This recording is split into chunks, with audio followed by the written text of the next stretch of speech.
saat Bapak divonis tertular COVID-19 nih ya, apa yang pertama sekali ada dalam pikiran Bapak?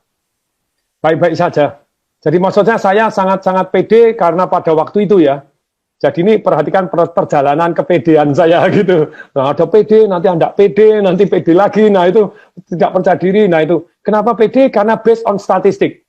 Jadi sebelum terjadi kena itu saya mempelajari statistik. Oh, kalau below 50 terus kemudian itu 99, sekian persen sehat.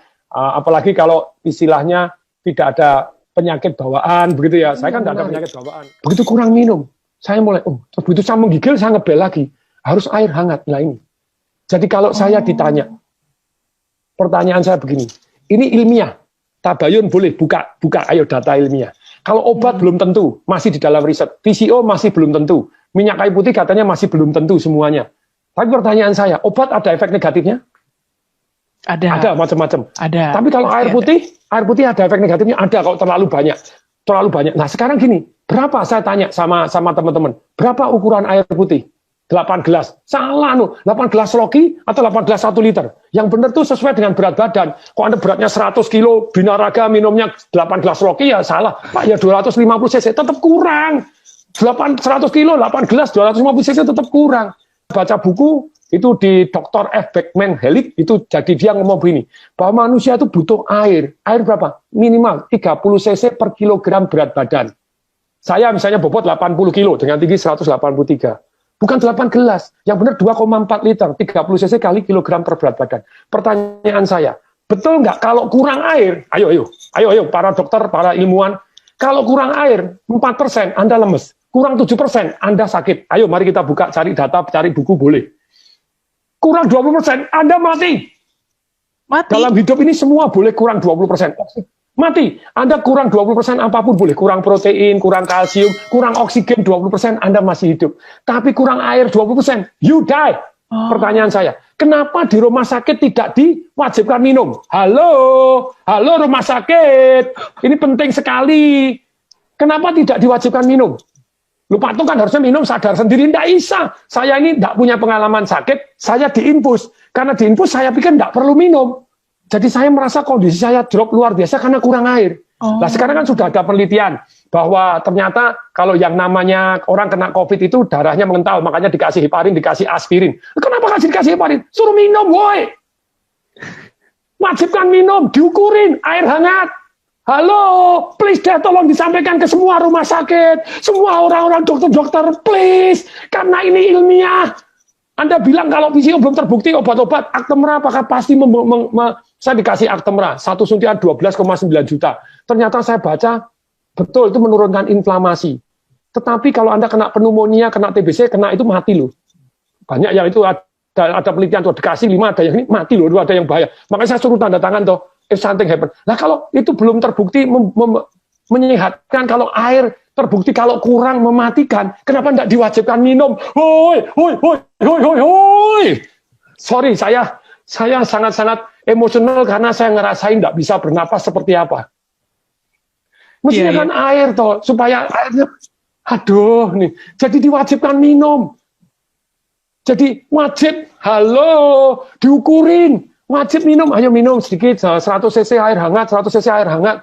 Kalau Anda tidak percaya, perhatikan, kalau Anda lagi demam panas, Anda minum air hangat langsung, Anda berus keringetan, diukur, langsung suhunya turun kok. Iya. Coba, kalau ini sudah terbukti menyembuhkan, kenapa kok tidak diwajibkan? Wajibkan, boy. Saya sangat-sangat gemes ini. Semoga ini jadi viral, tidak apa-apa. Jadi amin. Diwajibkan. Jadi jangan obat doang, jangan infus doang. Kalau memang kurang harus wajib dijami. Sekian minum sudah belum, diukurin, diiniin, kasih air hangat. Nah kan tubuhnya jadi darahnya jadi mengalir lebih lancar. Terbukti. Kemudian dong, minum. Lebih kemungkinan sehat lebih tinggi daripada Anda tidak perhatian terhadap mereka minum nggak. Ketika orang lemes, gini diinfus terus kemudian tidak minum, lah ya kasihan toh ya. Nanti dites darah tidak keluar, dianggap darahnya mengental. Setelah mengental dikasih heparin, dikasih aspirin. Aduh, suruh minum.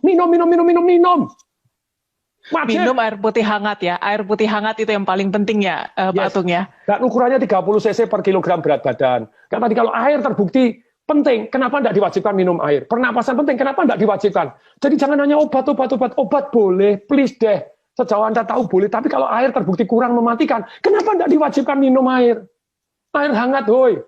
Kalau air sudah terbukti gini, ya harus kasih deh. VCO sambil jalan, kenapa Anda? Itu Pak, itu masih mitos, belum terbukti. Loh, kalau belum terbukti, obat Anda apakah sudah pasti terbukti? Kalau obat sama-sama belum terbukti, ini efeknya lebih ringan. Dan kalau Anda percaya enggak, kalau Anda yang sakit, saya enggak memujikan Anda sakit, siapapun Anda yang sakit, apapun dilakukan loh.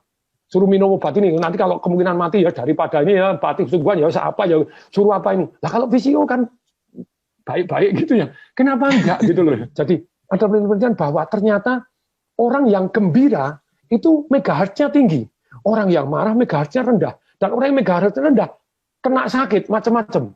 Jadi itu dokter penelitian, jadi orang-orang ternyata yang sakit itu gelombangnya beda dengan orang yang sehat.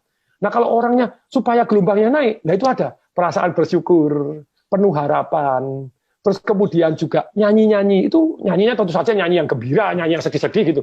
Terus kemudian ketawa tanpa sebab. Sekarang hati yang gembira, boleh kok, ayo tabayun kepada saya buka-bukaan zata gitu ya. Kenapa nggak diwajibkan? Yo, kenapa nggak diwajibkan kalau ternyata secara ilmiah terbukti bahwa menaikkan imun sistem dan megahertznya tinggi, energinya tinggi, kenapa diwajibkan? Nyanyi bareng, ayo nyanyi walaupun pakai masker, nyanyi, nonton video lawak, itu diwajibkan. Kan itu cost nothing. Kalau diperkenankan Tuhannya. Misalnya saya diperkenankan kasih saya panjang umur dan sembuh dari penyakit ini. Tapi kalau saya harus diambil, izinkan ya, diambil dengan gembira. Harus protokol kesehatan. Ya, iya. itu dari saya. Iya. Baik Pak Tung, terima kasih banget Pak sudah mau sharing sama Tagar TV. Sehat terus Bapak, dan semoga kisah ini bisa memotivasi mereka yang sedang berjuang melawan corona ya Pak ya. Ya. Salam dahsyat. Salam dahsyat.